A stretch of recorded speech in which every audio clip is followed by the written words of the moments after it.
Salut à tous les amis, c'est Culture Geek. Aujourd'hui on se retrouve pour une toute nouvelle critique de série. Aujourd'hui c'est Sweet Tooth. Sweet Tooth qui est réalisé par le merveilleux acteur et maintenant réalisateur Robert Downey Jr. qui incarne bien évidemment Iron Man. Voilà. J'avais peur au début parce que Robert Downey Jr. ce n'est pas un réalisateur, c'est un acteur. Et là, quand il a fait cette série, il s'est embarqué dans DC Comics. Donc je me suis dit, aïe, dans quoi il s'embarque? Résultat, il nous a offert un truc merveilleux, magique, magnifique, super beau. Franchement, chapeau. Alors, Sweet Tooth, c'est quoi? C'est tout simplement un monde un petit peu comme nous avec le virus. Donc nous, on a le coronavirus. Eux, ils ont un autre virus, je ne sais plus comment il s'appelle. Mais avec ce virus, eh bien, il y a eu l'arrivée des hybrides, voilà. Et cette histoire, on va y suivre un garçon qui s'appelle Gus, qui a 9 ans ou 10 ans, je ne sais plus. Et voilà, qui va vivre avec son père dans l'épisode 1, dans la forêt. Voilà, il va essayer de survivre à ce virus. Mais sauf que dans l'épisode 1, son père va tout simplement mourir. C'était attendu dans l'épisode 1 dès... quand tu vois l'épisode 1, tu te dis le père il va mourir. Voilà, le père il va mourir, c'est très attendu. C'était un épisode assez émouvant. Et puis à la fin de cet épisode, nous avons le personnage de Grand Costaud qui fait son arrivée. Voilà, donc Grand Costaud qui est un ancien footballeur, voilà, footballeur américain. Voilà, et du coup Gus va demander à Grand Costaud de la mener au Canada pour pouvoir rechercher sa mère.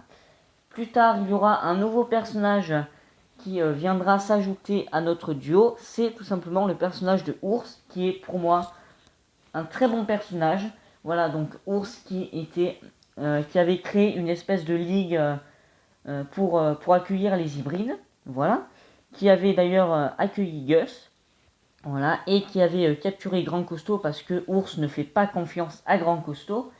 Et Ours, elle avait une amie, c'était Tigresse. Et Tigresse l'a trahi, donc du coup, Ours est venu rejoindre notre duo, Gus et Grand Costaud. Voilà, et donc ce trio se forme. Ensuite, ils vont arriver au Canada, ils vont voir une maison, parce que Grand Costaud et Ours ne sont pas cons, ils se disent sa mère, c'est pas possible qu'elle soit encore en vie. Et ça, je vais vous le dire tout de suite. Alors, donc du coup, ils vont voir une petite maison, ils vont s'y rendre. Grand Costaud et Ours se disent non, c'est impossible. Oui, c'est impossible. Enfin, je vais vous le dire plus tard. Donc, ils vont entrer et c'est tout simplement la meilleure amie de la mère de Gus qui va les accueillir. Voilà. Et dans cette maison, Gus va faire une horrible découverte. Tout simplement que Gus, les hybrides seraient une création de la mère de Gus. Et Gus, donc du coup, serait le tout premier hybride. Voilà. Voilà. Donc du coup, Gus va se mettre dans tous ses états et va partir dans la forêt. Voilà, dans la forêt. Grand Costaud va essayer de le rejoindre. Voilà.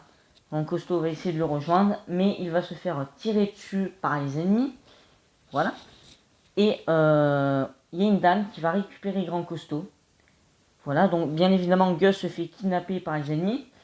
Et Grand Costaud va être chez une dame. Et cette dame, c'est qui? C'est tout simplement une dame qui a créé un refuge pour les hybrides. Voilà, elle a une fille mi-humaine, mi-cochon. Voilà, mi-cochonne du coup. Voilà, cette petite hybride a un ami, c'est tout simplement un castor. Voilà, qui est super mignon, je trouve. Et voilà, et cette dame va dire à Grand Costaud, habille-toi, demain on va chercher nos gosses. Et le dernier épisode s'achève là. Une saison 2, bien évidemment, va arriver bientôt sur Netflix. Bientôt, je ne sais pas. Moi, je miserais plutôt pour dans allez, un an à peu près, même moins peut-être. Mais bon.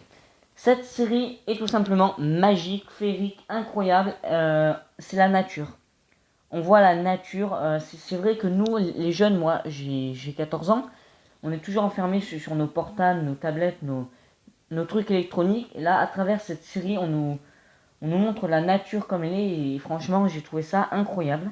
Voilà. Si je devais noter cette série, ce serait tout simplement à peu près 8 sur 10. Voilà, 8 sur 10 qui est une excellente note quand même. N'hésitez pas bien évidemment à liker la vidéo, à la partager à toute personne susceptible d'aimer cette vidéo, à vous abonner si vous découvrez cette chaîne. Et sinon, je vous dis ciao, c'était Culture Geek.